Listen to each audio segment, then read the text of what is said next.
Selamat pagi, Bapak dosen dan Ibu dosen dan kawan-kawan semuanya. Selamat sejahtera untuk kita semua. Perkenalkan, nama saya Atika Umar, NIM 200303010,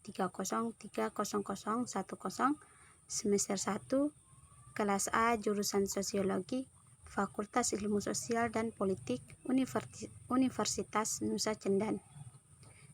Di video kali ini saya akan mempresentasikan hasil tugas saya dalam bentuk PowerPoint. Saya akan menjelaskan slide yang pertama tentang apa itu sosiologi. Sosiologi adalah ilmu yang mempelajari hubungan dan pengaruh timbal balik antara kelompok dengan kelompok, kelompok dengan individu, maupun individu dengan individu dalam suatu masyarakat. Slide yang kedua tentang masyarakat dan kebudayaan dan kepribadian. Masyarakat adalah kelompok manusia yang terjalin erat karena sistem tertentu, tradisi tertentu, konvensi dan hukum tertentu yang sama, serta mengarah pada kehidupan kolektif. Sistem dalam masyarakat saling berhubungan antara satu manusia lainnya yang berbentuk suatu kesatuan.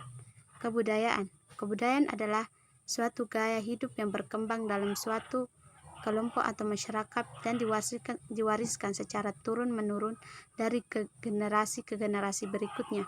Budaya mempengaruhi agama, politik, adat istiadat, bahasa, bangunan, pakaian, bahkan dalam suatu karya seni tak lekang oleh pengaruh budaya. Slide yang ketiga, sosialisasi dapat terjadi. Sosialisasi dapat terjadi karena adanya agen primer yaitu keluarga dengan sistem emosional dan efektif, serta agen sekunder yaitu teman dan perkumpulan yang bersifat leluasa. Tujuan dari adanya sosialisasi adalah mengajarkan kebudayaan yang berlaku dalam suatu kelompok kepada individu dari segi peran dan status sosial. Slide yang keempat tentang interaksi sosial menurut saya. Interaksi sosial merupakan hubungan sosial yang dinamis menyangkut hubungan antar individu, antar kelompok, atau antar individu dengan kelompok. Slide yang kelima mengenai apa itu perilaku peran. Peranan atau role merupakan aspek dinamis kedudukan status. Ketika seseorang melaksanakan hak dan kewajiban sesuai dengan kedudukannya, maka orang tersebut telah menjalankan suatu peranan. Peranan dan kedudukan saling bergantung satu sama lain. Tidak ada peranan tanpa kedudukan, sedemikian pula tidak ada kedudukan tanpa peranan. Setiap orang mempunyai macam-macam peranan sesuai dengan pola pergaulan hidupnya. Slide yang keenam mengenai manajemen kesan. Apa itu manajemen kesan? Manajemen kesan adalah usaha seseorang untuk menampilkan kesan pertama yang disukai pada orang lain. Manajemen kesan memiliki manfaat, yaitu orang yang menunjukkan manajemen kesan yang baik mendapat keuntungan dalam berbagai situasi. Slide yang ketujuh, apa itu kelas sosial? Kelas sosial adalah pengelompokan berdasarkan jenis status sosial. Hal ini dapat menunjukkan lapisan sosial yang ada di masyarakat dengan kriteria tertentu. Kriteria yang biasa digunakan antara lain kekayaan, pendidikan, dan pekerjaan.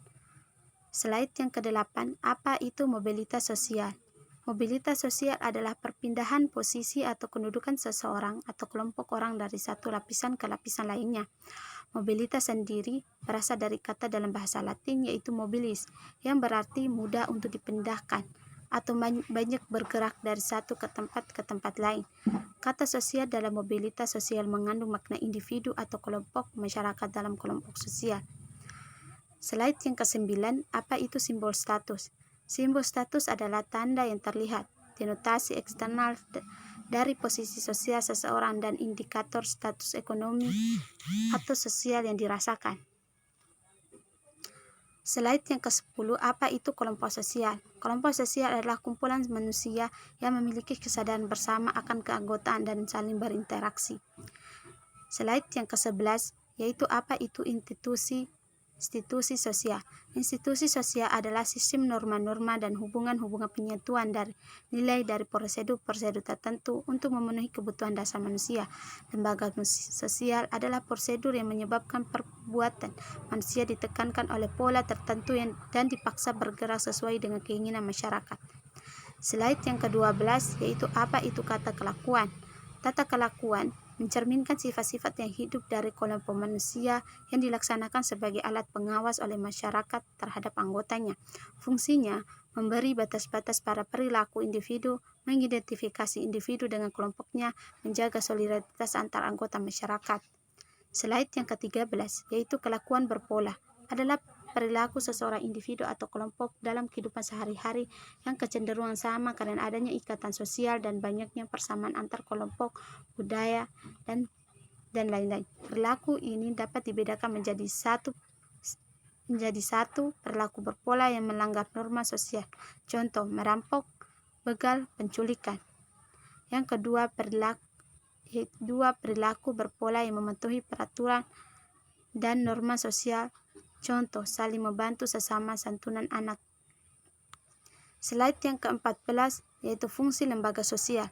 Fungsi lembaga sosial di masyarakat adalah memberikan pedoman bersikap atau bertingkah laku pada masyarakat, menjaga keutuhan masyarakat, dan memberikan pedoman kepada masyarakat untuk mengadakan sistem kontrol sosial.